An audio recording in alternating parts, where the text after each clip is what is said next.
يا أيها الذين آمنوا لا يحل لكم أن ترثوا النساء كرها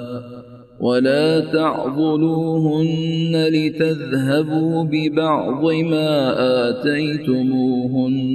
إلا أن يأتين بفاحشة مبينة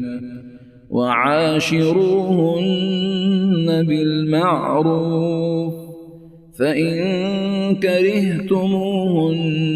فعسى أن تكرهوا شيئا ويجعل الله فيه خيرا كثيرا وإن أردتم استبدال زوج مكان زوج وآتيتم إحداهن قنطارا فلا تأخذوا منه شيئا أتأخذونه بهتانا وإثما مبينا